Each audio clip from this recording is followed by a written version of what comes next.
We are on the frontiers of a new science. We're all starting to awaken to truths about who we are and where we're going. Open yourself to new knowledge about the power of spiritual energy and consciousness.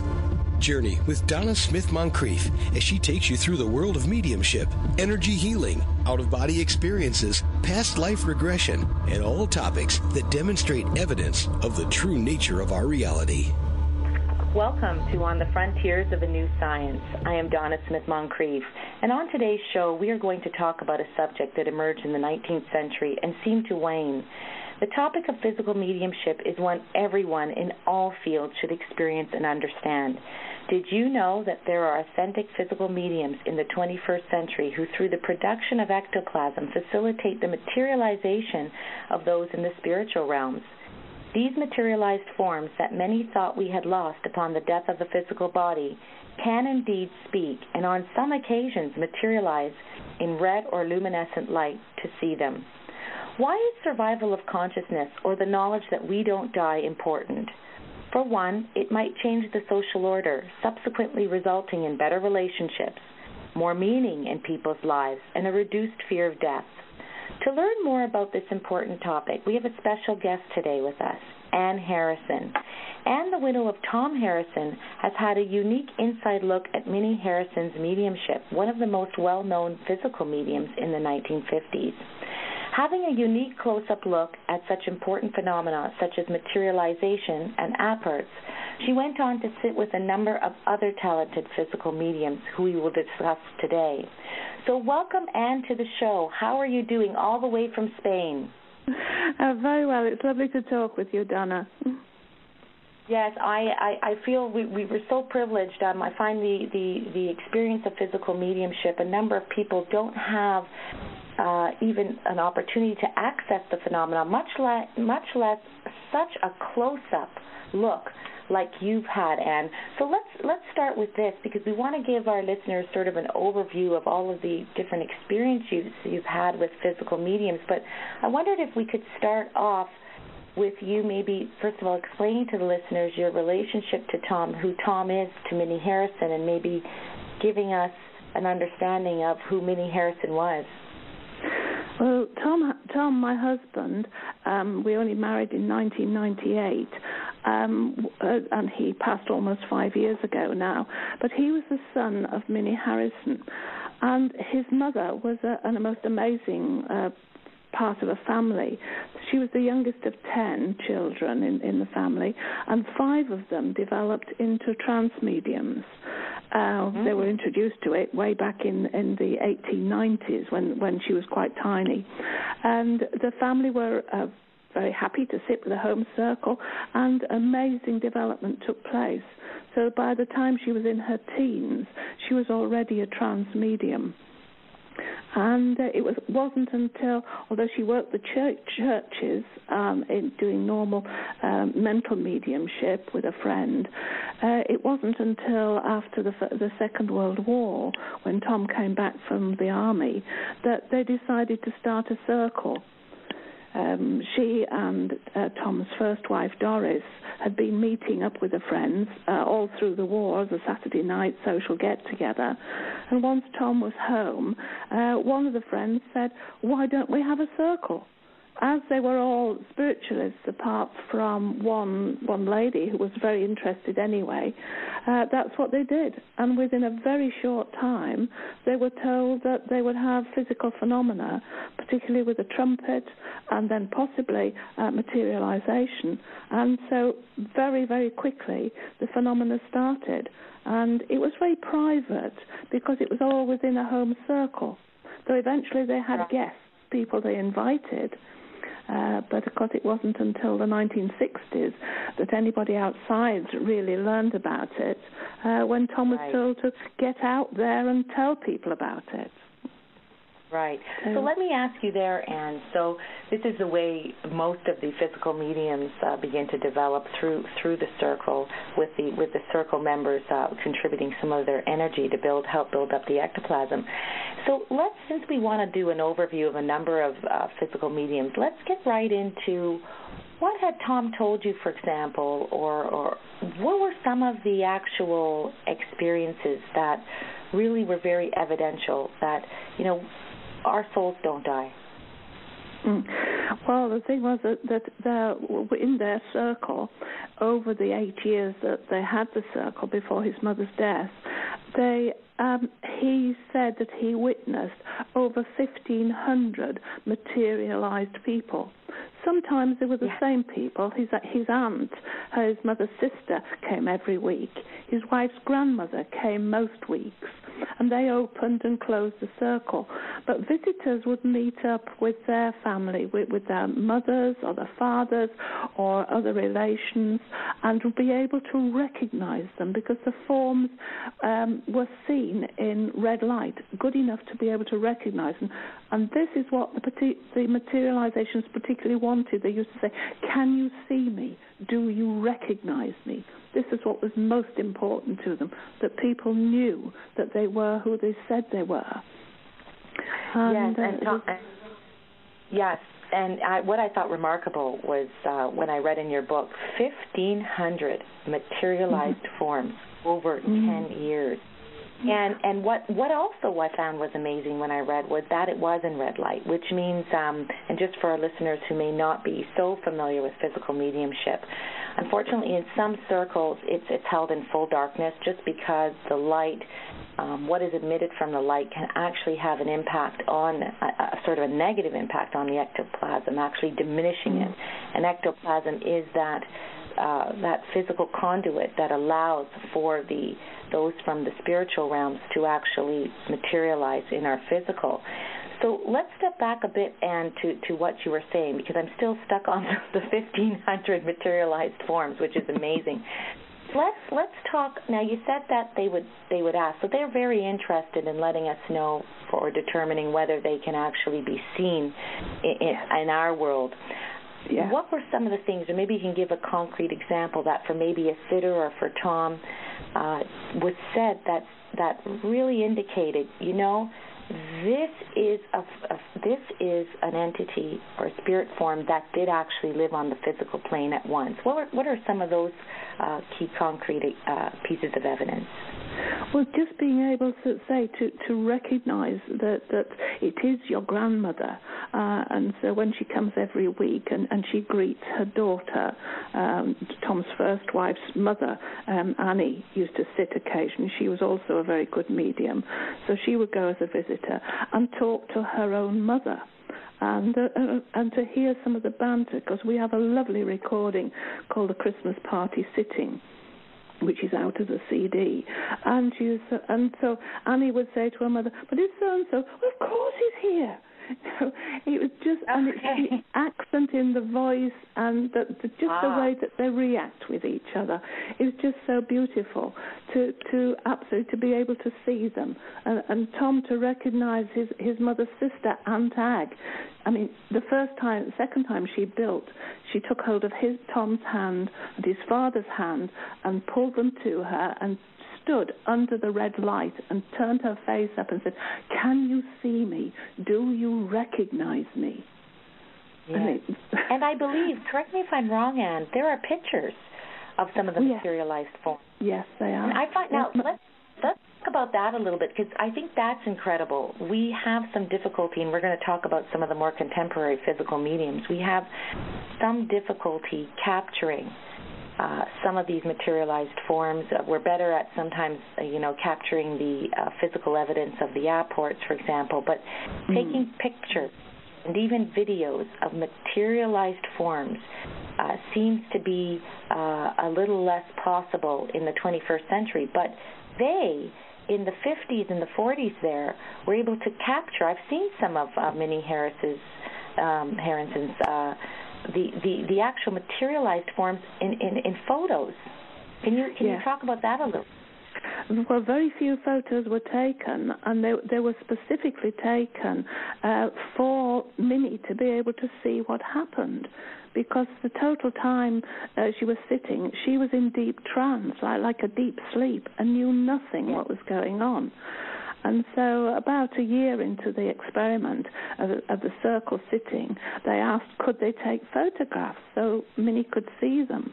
And eventually permission was given. And so we've got the lovely photographs, first of all, the blurred ones, which are in Tom's book. But some of the others are out on the YouTube in the video that was made, that Tom had made. And it shows his wife's Granny Lumsden, just to the size she was, as though she had a shawl on, which she did in life, the ectoplasm pulled tight around her. And then the other one, which is the most famous one that we use a lot, and that is his father sitting looking, and this lovely figure standing just against the edge of the fireplace, and that is his Aunt Ag. And she just stood there quite still, and her own son took that photograph. I mean, that was sort of like 6 years after she'd passed, so it's quite amazing. But they were only taken so that Minnie could see. And then later, because when ectoplasm was being produced, or the trumpet was moving, nobody saw anything because that was all done in the dark because of the movement of the ectoplasm. And so they asked could they possibly take infrared photographs. And they took, there's two stunning ones of the ectoplasm coming from the medium, like a very fine gauze, very fine veil. And the other one of it on the end of a rod, the trumpet on the end of a rod. But again, that was taken for their benefit and nobody else's. And it wasn't until Tom showed them to Gordon Higginson's mother in the 1960s, and she said, Tom, you've got to go out, you've got to tell everybody and show everybody what is possible. And that's how it came to be known. No, that's amazing, and I have actually experienced seeing ectoplasm on a luminous plaque through David Thompson's control, I thought, but I also saw it in New Jersey with Kai Muegge. So, and I write very confidently about why I do believe that it's ectoplasm. And I wanted to also take you back to another fascinating point that you made, Anne, about they didn't just come like one time, like Aunt Haig didn't come one time, or Granny Lumsden didn't just come time. They repeatedly came. Now, what I'd like to ask... They came every week. They came every week. Did they ever sound different sometimes or look different? And let me qualify my question why I ask. Because what I've also find fascinating is, and we should explain to our listeners, is that those in the spirit world do have to practice remembering what their voice sounded like. They have to actually remember what they looked like, let's say in their 20s or their 30s or 40s. And we all know that if we had to remember what we sounded like or looked like several years ago, that would be difficult. And so one of the reasons why I ask you this is, did they sometimes come out with different voices and different forms, just to show you, also maybe to help you understand the nature of reality that they can produce through thought, their physical form? I'm wondering if you can elaborate on that. In fact, I've just been reading about that this afternoon, but it was more to do with voices than it was one of the old transcripts. But it was more to do with a voice or appearance through transfiguration. That if you thought of being somebody else and they produced the thoughts, then yes, they could do that. But in a good circle where the control is good and the intent is good, then no, the people would come back as they are. They would not pretend to be somebody else or somebody different. And they came back not as a different age. They came back as they were remembered not long before they'd gone. So Granny did come back as though she was 70, and Aunt Ag came back as she was in her 50s, because she passed quite young, 1942, having done far too much trance work and overworked herself during the war down in London, because she was a professional medium. And so no, they didn't do that. But I have been, and they said that they can, but spirits are not into tricking us. And yes, voices do change at times, because sometimes, and I've known this twice with young guides who come back as children, and they sometimes will allow their voices to change. and become, as they are in the spirit world, a mature person. That's right. But people who are very aware of the energies can feel that the energy hasn't changed. And this happened just 2 years ago in a circle where the young guide became his mature self. And we heard him speak in his mature self. And Scott Milligan's guide, Daniel, this May, he didn't come back as that, but he said to somebody, "Well, no, I'm not a child. I come back as one, but in actual fact, I think he said I was 57 when I passed 54 years ago." So it's quite amazing, but he took on the persona of a child. Yeah, I'm glad you brought up children, because I think that's one of the reasons why. So it's definitely not an intention for trickery. I think sometimes what it is a parent may have lost a child. The child is able to come back or has to come back using the voice that they would have remembered them at, but then also wants to be able to let the parent know, this is actually how I sound now, or I can sound. And it also, I think, them being able to do this, being able to demonstrate that their thought can create their physical attributes is important for us, so that we do take this principle also on the physical plane, that we do indeed, our thoughts do create our reality and how we actually manifest. So I think it's actually sometimes a teaching lesson for us. And I thought this would be a good segue, Anne. We could probably talk for hours just on Minnie Harrison, and we perhaps can go back eventually. But let's talk a little bit about Scott Milligan's work. And I haven't experienced Scott's work myself, but I've read about his work and I've heard wonderful things. Perhaps you can take us into a little bit about how his physical mediumship may be different, or what his physical mediumship teaches us. Well, on Scott, I mean, Tom and I sat with him in the very early days as he started his development. He invited us to sit, and there was a little, apart from them being able to manipulate matter, so they turned him around the back of a chair when he was completely strapped in with these very heavy cable ties, and. But then not a lot more. But then we didn't see him. I didn't see him for 7 years, whereas the development had really taken off, and to witness ectoplasm streaming from him. No forms were seen, and nothing formed in the ectoplasm, but to see it coming from his mouth into a pile on the floor in a very good red light. This is in a circle here in Spain when he came out to do a short seminar for us, and we had workshops, trance workshops with him as well. But to watch that and to see, and then to hear the voices, to hear the people speaking through him, and especially his child guide, who isn't a child but comes back because of the fun that children bring and the cheekiness that they can have.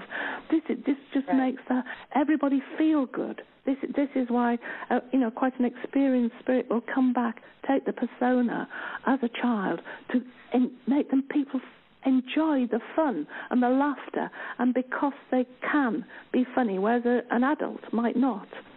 And but he does help a huge amount, and of course the direct voice was developing then, as well as the movement of the trumpets, the megaphones, which are illuminated with luminous spots and that can fly around, and just to see that going far, far beyond what the medium could reach if he hadn't been, fastened into his chair very securely, and to hear that and to see that movement, and just not to hit anything in the dark, or if it does it very gently. If it comes and touches you, it doesn't miss or fumble about.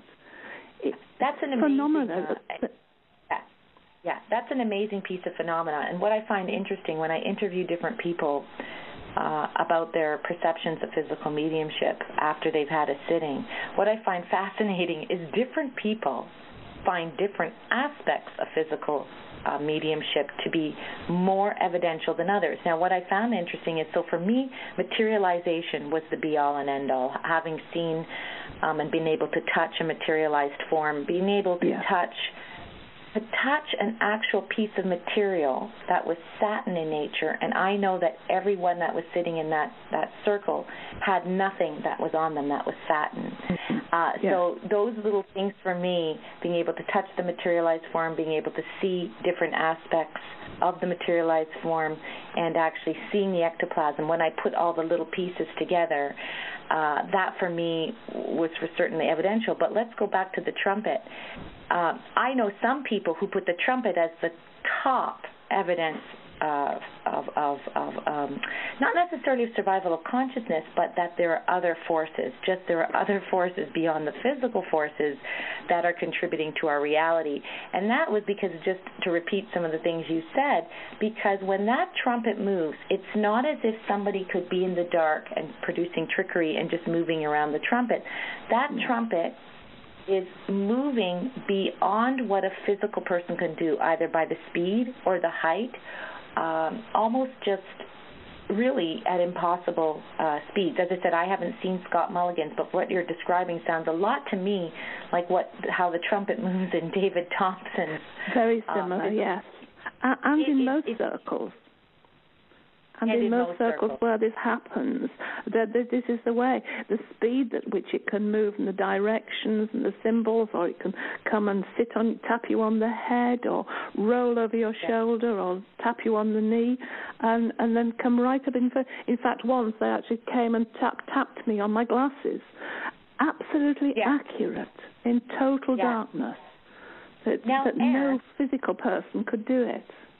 Do. Now, Anne, I have a question for you, given your expertise now and all the sittings that you've had, because, again, we're always looking for purpose, right? This is not entertainment.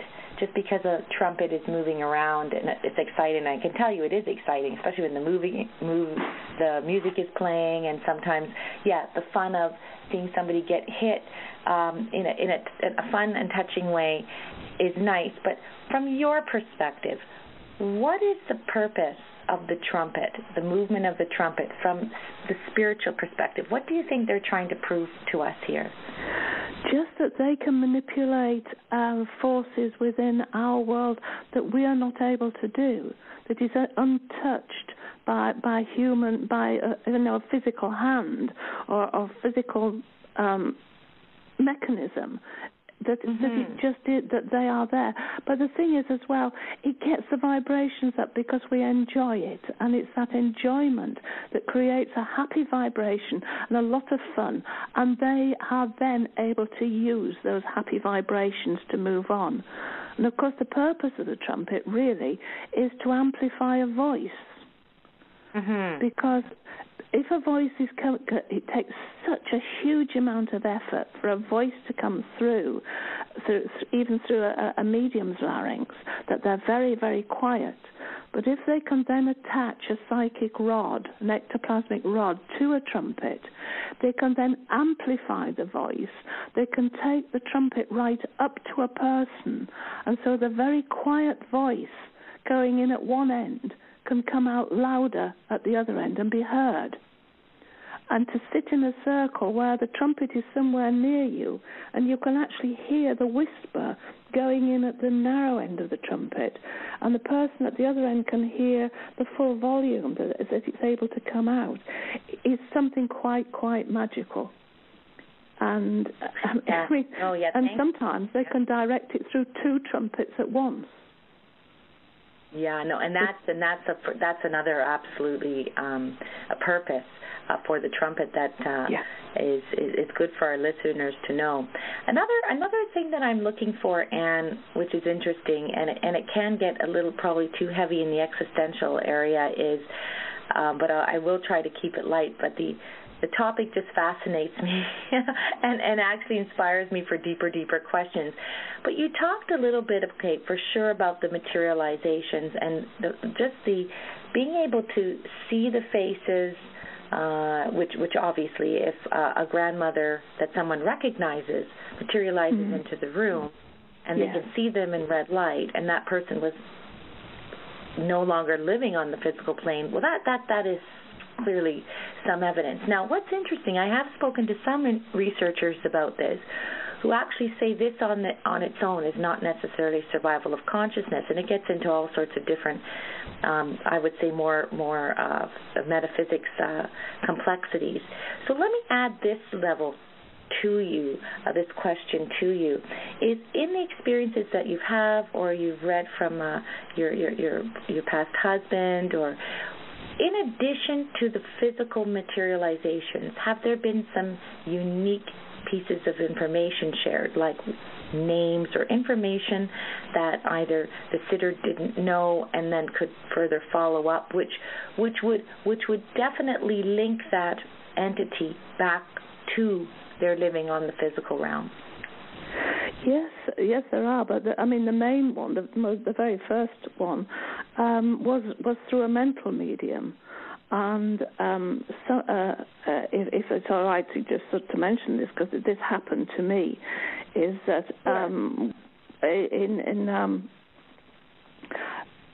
when my first husband died, Norman died, 3 weeks after his death, an unknown medium, I still don't know who it was, from Huddersfield, which is way up in the Pennines in Yorkshire, was at a church near Leeds.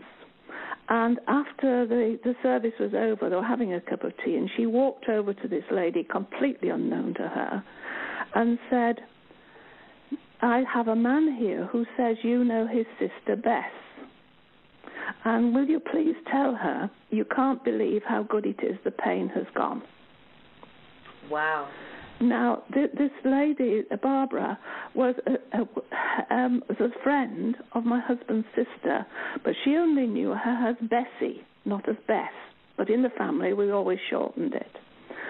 She contacted her. She didn't know that Bess's brother had died. She knew he was ill.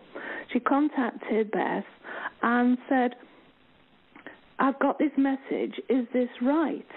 And, of course, Bess said, "Yes. Absolutely, that's wonderful, 3 weeks ago." She immediately rang me, and I said, "When can I come?" Well, to cut a long story, I actually started going to a little spiritualist church near my home, which was 60 miles away, near Hull. And within a month, a lady came from Sheffield, 60 miles from Hull, to give a service, and she gave me a message from my husband. Now, I didn't know her. Nobody in the church knew what had happened to me.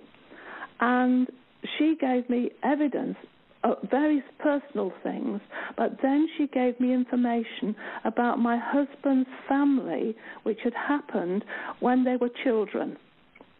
I knew nothing of it, and I had to ring my sister-in-law and said, "Bess, is this right?" And she said, "Oh, yes." And the one who got hysterics was her, because it was something very, very funny that had happened. So right from the very, very beginning, they proved that consciousness was going on, because nobody knew anything, and I didn't know the evidence that was coming through.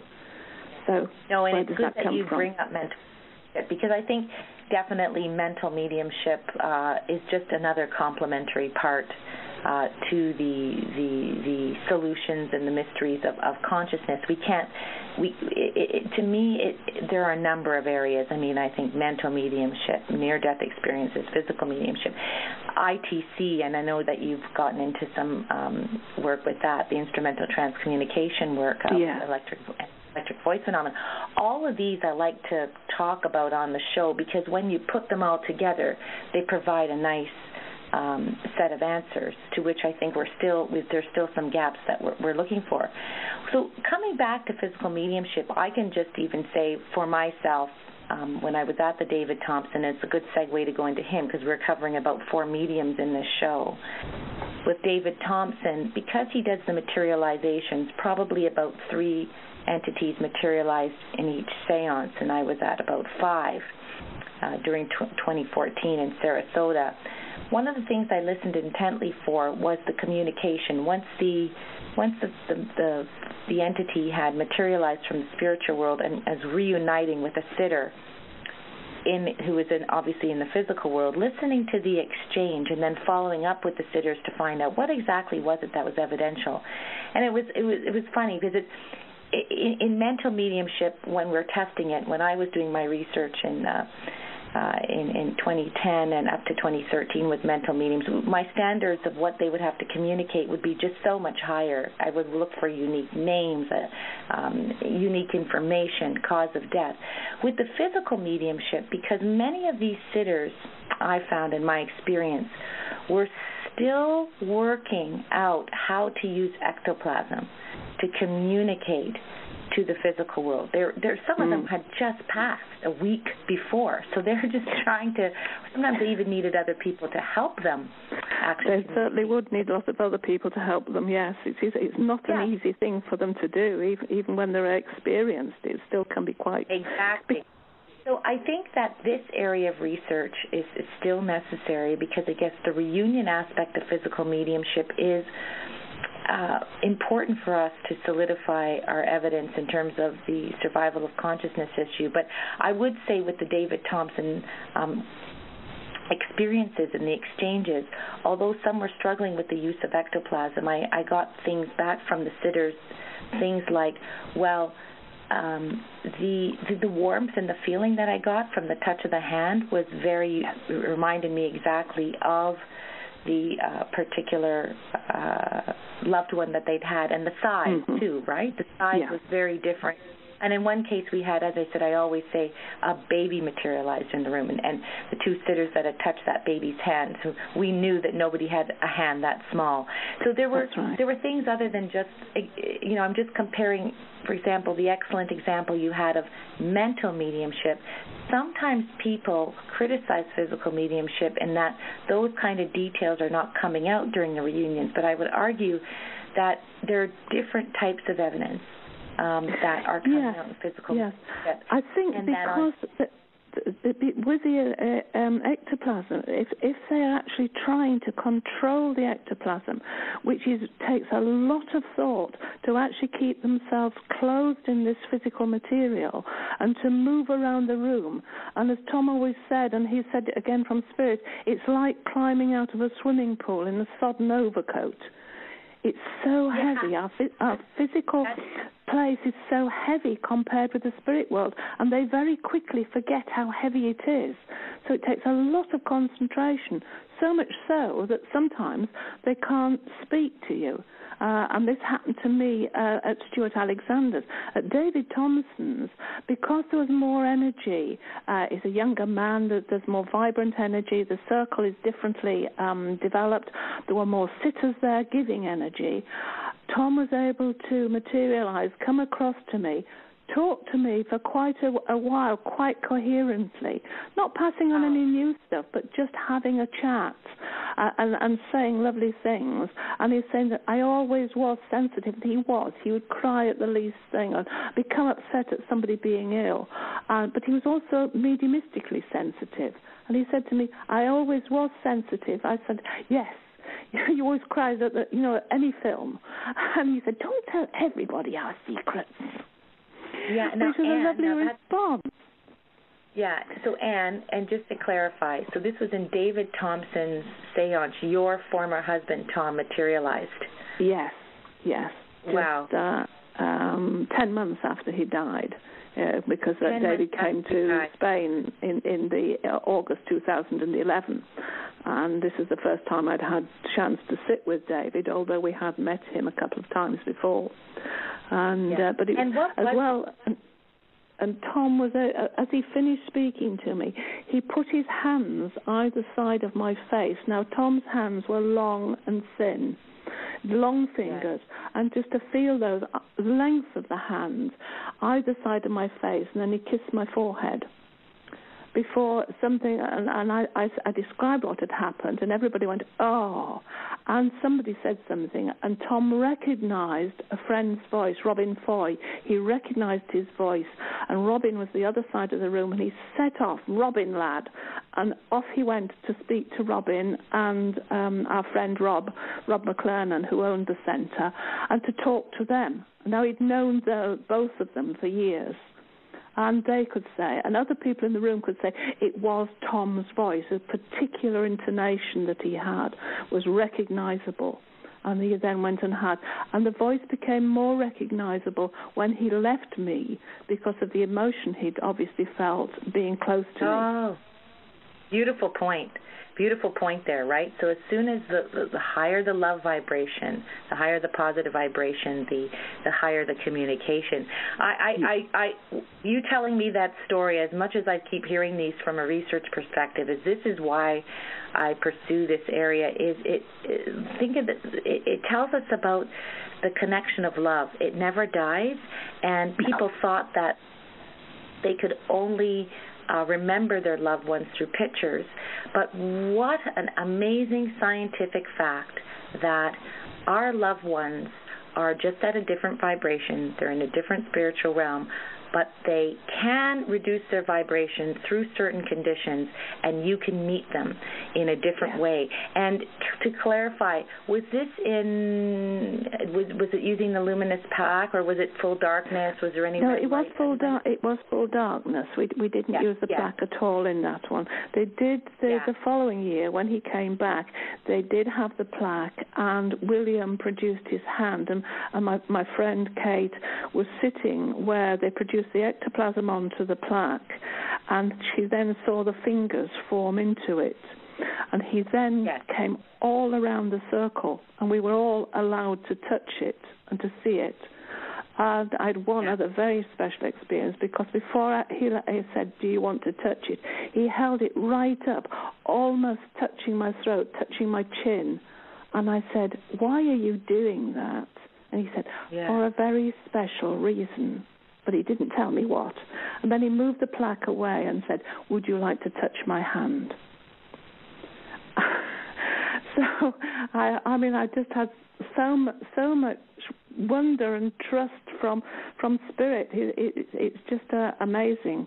Because I'm able to pass it. So all the time we did Tom's talks, I was able to tell people about things like this. And now I'm able to tell you on a broadcast that, yes, that these things do happen. It's just quite amazing. There is just one other thing I'd like to add about a personal contact. Was that in 2012, when David came to Spain, a family actually travelled from the Ukraine, especially to try and make contact.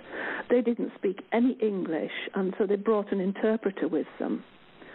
Right. Their son had died unexpectedly, and they brought along his young wife. Now, the first sitting, something happened, and the young man tried to get to them, but we finished the sitting. The second sitting, David's coloured guide, I think she's called May, helped the young man to go across to his family and controlling him and helping him to get there. And the materialized form of this young man was able to touch his family and speak to them. Incredible. It was just absolutely amazing. The emotion was fantastic. But just to have that happen, they were so desperate. They travelled all that way just to try and make contact. This is how important physical mediumship and materialization particularly is. It's such a healing force. It's a healing force.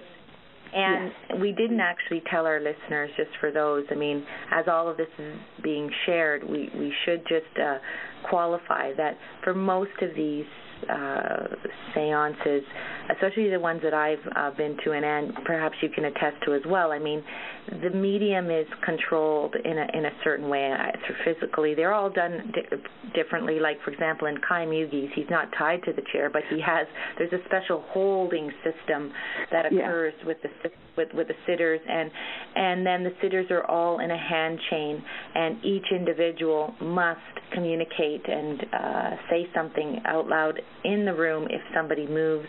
People are checked beforehand to make sure they're not bringing anything in. In most cases that I've seen, the physical medium is checked in front of everybody. In the David Thompson cases, my goodness, with the all way of them. that he is the way he's gagged and the way he's tied. In other words, I'm just kind of summarizing for our listeners, and of course they would have to experience it for themselves. But the amount of controls that occur, and the way that the spirit team, for example, demonstrates that the chair is moved, levitated. For example, in David Thompson's, they levitate the chair, they turn around his sweater. These are just things that are not done by normal physical human beings. Yes, we do know that there were the Houdinis and that kind of thing, but if someone were to actually take that up and analyze what magicians do compared to what physical mediums do, we'd find that many of these phenomena are beyond what can be done on the physical plane. And I know, for example, Wendy and Victor Zaman have gone to a great extent on their website, being able to show, for example, what some of the inviting magicians to come and demonstrate, for example, if they can duplicate this. They've been waiting to see who would come forward and offering even financial incentives. And no magician in the world has been able to come forward and say, I can do anything like this, which I think is very important news, that if a magician can't do this, and from even, I'm not a magician, a magical expert, but I could see that some of these things were just not things that could be done from the physical plane. So I have just a couple of closing questions. Oh, sorry, Anne, go ahead. No, I was just going to say, as you're saying about the levitations, very often, and it's happened with David, and it's also happened with Stewart Alexander, they've actually brought the medium out of trance before they levitate them, so you can say, oh, I hate this happening. And the first time they did it with David, the cabinet he was sitting in had a wooden roof, and he banged his head on the roof as they levitated the chair. Now, the cabinet is about 6'6", 7 foot high. So they levitated, he banged his head, and then the next thing we knew, when he finished the circle, we heard a bang, and when the lights were put on at the end of the circle, he was at least 3 to 4 meters away from the cabinet, across the other side of the circle. It was quite a big room that we were sitting in. And just to hear that crash, this is the why. He's the only one that actually wears very soft-soled training shoes. Nobody else has any shoes on at all. And the reason he wears those is because if he happened to catch his foot, because he's fastened to the chair, it's to stop the chair actually taking the skin off his feet, when they drop it. Oh. Yes. And Stewart Alexander, the same, said he feels quite sick when they lift him up and carry it across the room. Wow. Yes, in fact, they had a very flimsy cabinet the first time they did it, and the whole thing's like a shower curtain on a flimsy metal rail, and the whole thing disintegrated around him as they levitated the chair. So they learned to make a bit stronger cabinet. But yes, and it's just things that because they are fastened by their wrists, by their ankles, sometimes by their knees as well, sometimes around the middle of the body, just to stop them being able to get out. And Scott Milligan has to use extremely thick cable ties because his energy is so high that it's been known to melt the others, the smaller ones. Well, and he was showing us, and they are almost a centimetre across.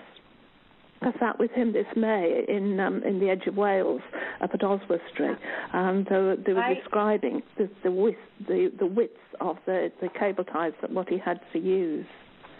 Yeah.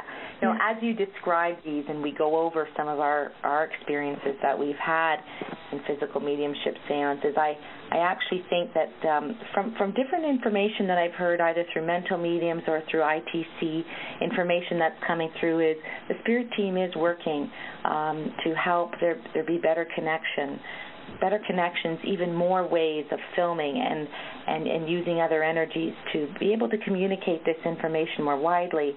Not that what we've discussed is not enough, but before we end the show, I want to ask you, Anne, because it's an area that I'm actually very intrigued with, another area, is the fact that we continue to have difficulty getting this information into the mainstream. It's almost like it's a systematic suppression. It gets out there. We know in general that there's interest, but I look at this as something that would change the medical books. It changes the history, our understanding of who we are, where we're going.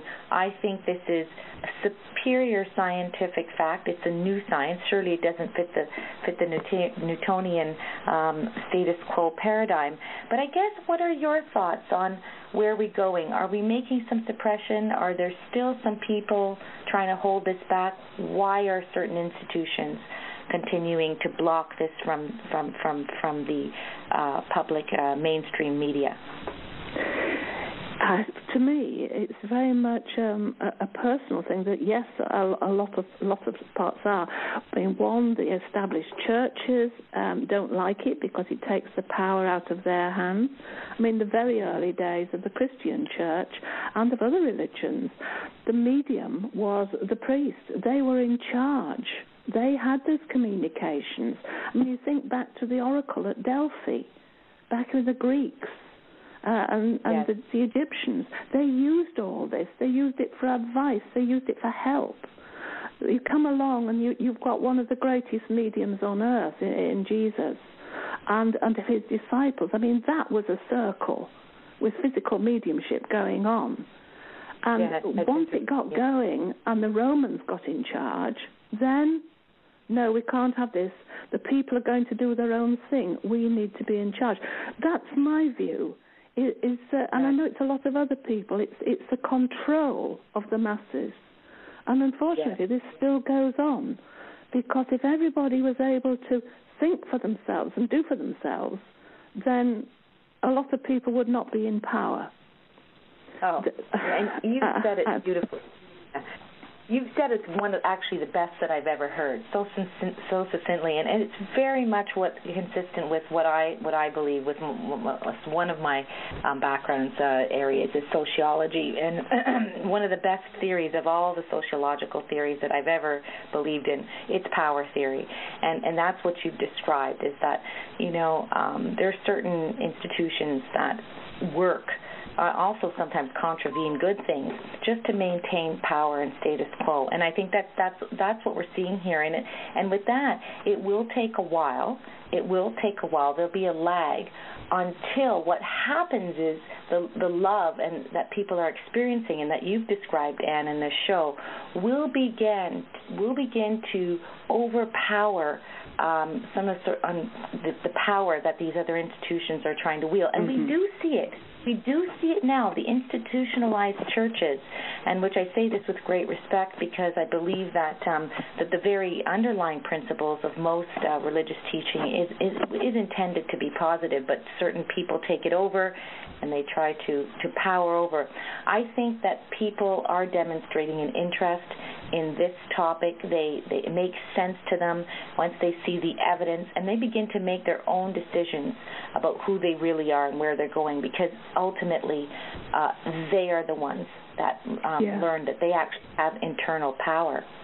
And I thought, since we're just at the end of the show, Anne, you've been amazing at being able to so eloquently share some of your experience. And I believe you're probably a bit frustrated because you've probably got just thousands of more examples, which I'm sure will give you the opportunity in many other forums to share.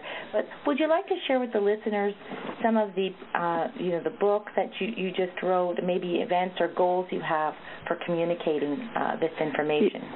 Yes, well, as I say, I had just this spring, when Tom died in October 2010, he was back within 17 hours communicating at our local centre, and he's never stopped since. And he's just, after about 6 months, I said to a friend, I think there may be a book in this. And she wrote back, she said, yes. And Tom, I saw Tom, because she's a very clairvoyant, clairaudient, good trance medium. And he'd appeared to her and said, Anne, book. She says, yes, I know Anne's busy with the book. She says, Harrison Connections. And he'd actually given me the title of the book through my friend Kate. who features very largely in the book. But I then spent 4 years collecting all the bits together, the David Thompson sitting, the Scott Milligan sitting, the Kai Muegge sitting, a lot with Stewart Alexander, a lot with mental mediums, but other bits as well, just my own personal pieces, where I would suddenly find a thought coming to my head. I would send out a question to him, and then a friend would give me the answer, a mediumistic friend said, Anne, what does I can do more than boil an egg mean? I said, absolutely, that's my answer. And this is so it was a wonderful, wonderful time of writing this book, Harrison Connections, Tom Harrison's Desire to Communicate. I've thoroughly enjoyed it, and the reports I've had back, everybody's loved it, couldn't put it down. But it all started 11 years ago. Then do you do workshops or events? Or not a lot, no. I do like to go to the seminar Stewart Alexander holds twice a year, and I do occasional workshops here in Spain at our centre. But most of my time is spent producing books for other people. I've just recently done 2 for an Italian author, Vitaliano Bilotta, and they are quite different because they are bringing through the teachings that have come through great mediums and how they can be applied to natural life. And it's quite a different step from the physical mediumship, but are very important books. So I've enjoyed Anne, that. Thank you so much. Unfortunately, we've come to the end of our show, and you've really provided us with some inspiring thoughts and experiences. I do encourage everyone to read the book because, it provides, the gamut of information, and Anne has only probably hit the surface on this show. And I wish you all the success with continuing to communicate and share this wonderful message that we don't die. Thank you. Can I just give you my website? It's snppbooks.com. I was just going to finish with that for you. snppbooks.com. And we will put that also as a link to the podcast. Thanks again, Lovely. Anne. Thank you very much, Donna. It's been a delight. Thank you. It's been a delight for me as well. Humanity is awakening about the true nature of reality. I hope that experiences and concepts shared in this radio show will help you have a greater understanding of the purpose for existence. Go forth and be confident about fulfilling your purpose, knowing that you will have many more lives, both in the physical and spiritual realms, to continue progressing, learning, and contributing to this conscious universe. Join us each week as Donna Smith-Moncrieffe explores topics related to spiritual energy and consciousness. Collaborating with other experts, they will share evidence and ideas for you to integrate consciousness-based ideas into your life for a positive transformation.